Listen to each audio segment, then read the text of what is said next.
ஒரு மிகப்பெரிய மலையில இருக்கிற காட்டுக்கு பக்கத்துல ஒரு சின்ன கிராமம் இருந்துச்சு. அந்த கிராமத்துல ஒரு வயசான தாத்தாவும் அவரோட குட்டி பேரனும் வாழ்ந்துகிட்டு வந்தாங்க. அந்த கிராமத்துல இருக்கிறவங்க எல்லாரும் காட்டுக்குள்ள போய் மிருகங்கள வேட்டையாடி சாப்பிட்டு உயிர் வாழ்ந்துகிட்டு வந்தாங்க.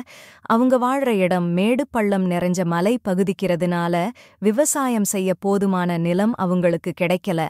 அதனால வேட்டையாடினா மட்டும்தான் அவங்களுக்கு உணவு கிடைக்குங்கிற நிலைமை இருந்துச்சு.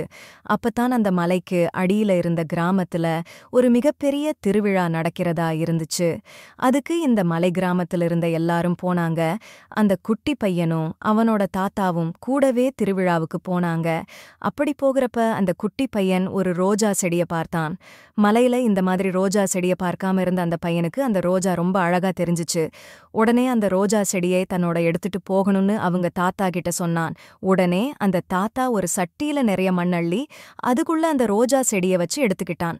திருவிழா நடந்து முடிஞ்சதும் எல்லாரும் தங்களோட மலை கிராமத்துக்கு போனான். ரோஜா செடிய தன்னோட எடுத்துட்டு வந்த அந்த பையன் தன்னோட வீட்டுக்கு வெளியிலேயே நட்டு வச்சான். கொஞ்சம் நாளுக்கு அப்புறம் ரோஜா செடி பெருசா வளர்ந்துச்சு. அத பதியம் போட்டு நிறைய செடி வச்சு நிறைய ரோஜா செடி வளர்க்க ஆரம்பிச்சான். அப்படிதான் ஒரு நாள் அந்த ரோஜா செடியால ஒரு பூச்சி இருக்கிறத பார்த்தான் அந்த பையன். அதை புடிச்சு அடிக்க பார்த்தான் அந்த பையன். ஆனா அந்த பூச்சி அவன் கையில கொட்டிடுச்சு. வலி தங்க முடியாத அந்த பையன் தன்னோட தாத்தா கிட்ட போய் சொன்னான். அந்த பூச்சிய பார்த்து அந்த தாத்தா சொன்னாரு, இது தேனீ, இது பூவுல இருக்கிற தேனை எடுத்து சேமிச்சு வைக்கும். அது ரொம்ப நல்ல மருந்துன்னு சொன்னாரு. உடனே அந்த ரோஜா தோட்டத்துக்கு பக்கத்துல ஒரு பெட்டி செஞ்சு வச்சான். அதுல நிறைய தேனீ வந்து வாசிக்க ஆரம்பிச்சுச்சு. கொஞ்ச காலத்துல அந்த பெட்டியில நிறைய தேன் சேமிக்க ஆரம்பிச்சுச்சு. அந்த தேனீக்கள் அளவுக்கு அதிகமா பெருகி போன தேனீக்கள் அந்த கிராமத்துல இருக்கிற செடிகள் எல்லாத்துலயும் தேன் எடுக்க போச்சுங்க. அப்ப அங்க இருந்த குழந்தைகள் சிலரை கொட்டிடுச்சுங்க. அதனால கோபமான கிராமத்துக்காரங்க அந்த தாத்தா கிட்ட வந்து சண்டை போட்டாங்க.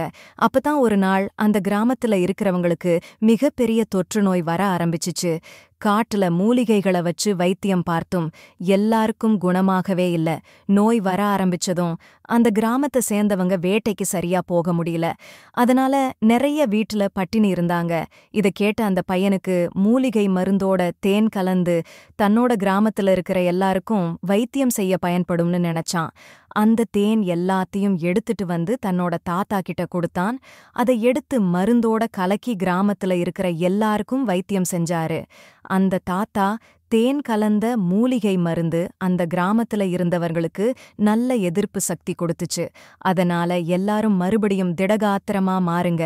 எல்லாரும் மீண்டும் காட்டுக்கு வேட்டைக்கு போனாங்க. அவசரப்பட்டு அந்த தாத்தா கிட்ட சண்டை போட்டதும் எல்லாரும் ரொம்ப வருத்தப்பட்டாங்க. அதனால அந்த தாத்தா கிட்ட வந்து மன்னிப்பு கேட்டாங்க.